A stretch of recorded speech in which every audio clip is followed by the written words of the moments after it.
매일 묵상의 집 8월 31일 화요일 시편 72편 1절에서 20절. 시편은 모두 5권으로 구성되어 있습니다. 시편 72편은 제2권의 마지막 시편입니다. 그리고 20절의 이새의 아들 다윗의 기도가 끝나니라와 다윗의 시라는 표제가 붙은 시편들을 통해 시편 72편까지의 시편 제1, 2권은 다윗의 시임을 알게 합니다. 그리고 8월의 마지막 날인 오늘 시편 2권의 마지막 시편을 묵상합니다.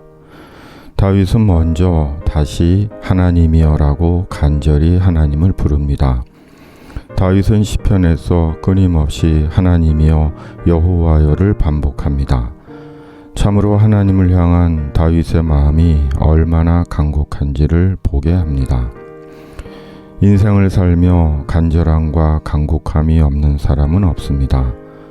사람은 누구나 삶과 관련해 마음의 간절함과 간곡함이 있습니다. 왜냐하면 사람은 언제나 필요 속에서 사는 존재이기 때문입니다. 물질적이며 육체적인 필요든 심적이며 영적인 필요든 관계의 필요든 사람의 그 필요가 마음의 간절함과 간곡함을 갖게 하기 때문입니다.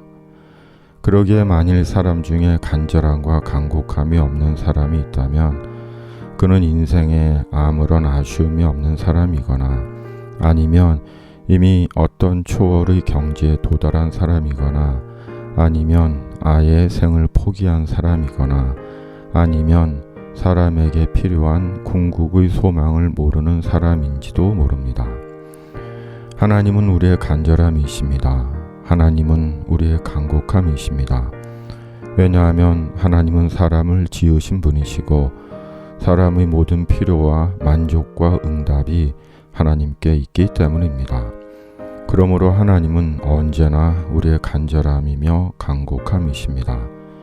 그리고 하나님은 우리의 간절함을 들으시고 우리에게 행하시고 응답하십니다. 하나님께 대한 시인 다윗의 간절함은 왕에 대한 간구였습니다. 실은 다윗 자신과 아들 솔로몬에 대한 간구였습니다. 그리고 그 간구는 하나님께서 왕을 도와달라는 것이었습니다. 왕에게 판단력을 주시고 공의와 정의를 행하게 하시고 평강과 영화의 왕이 되게 하시고 가난하고 궁핍한 자를 돌보는 왕이 되게 하시고 복된 왕이 되게 해달라는 것이었습니다. 1절에서 3절.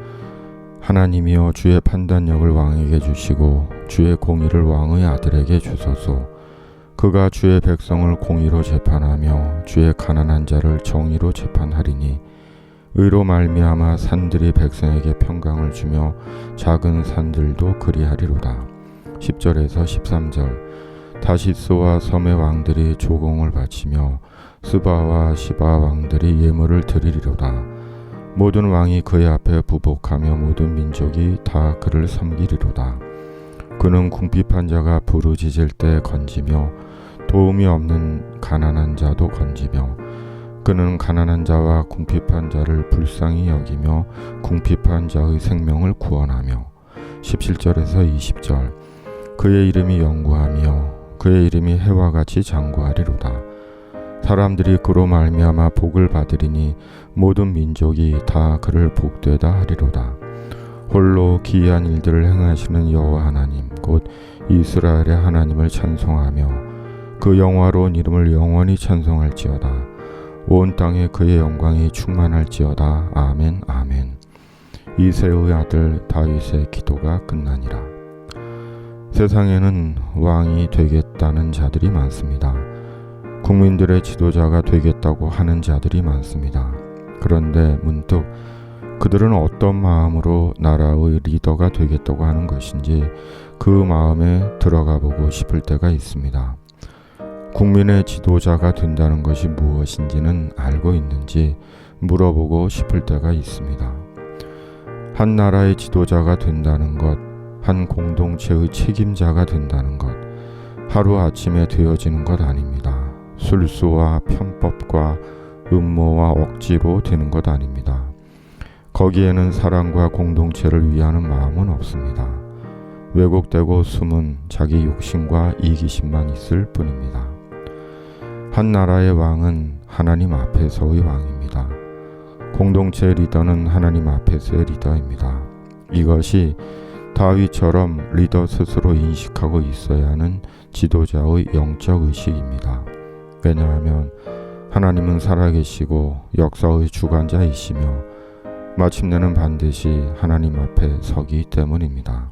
그러므로 우리 또한 리더와 공동체를 위해 기도해야 합니다.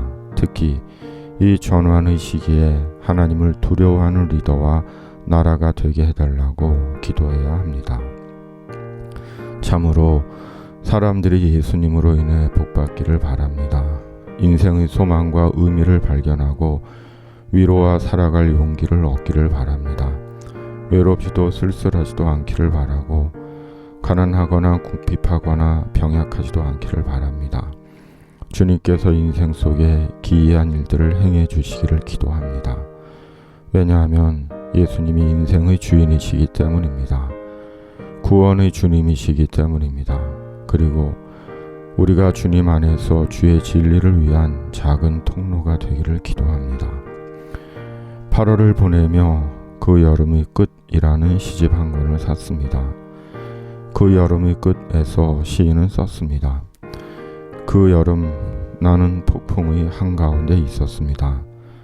그 여름 나의 절망은 장난처럼 붉은 꽃들을 매달았지만 여러 차례 폭풍에도 쓰러지지 않았습니다. 넘어지면 매달리고 타올라 불을 뿜는 나무, 백일홍, 억센꽃들이 두어평 좁은 마당을 피로 덮을 때 장난처럼 나의 절망은 끝났습니다.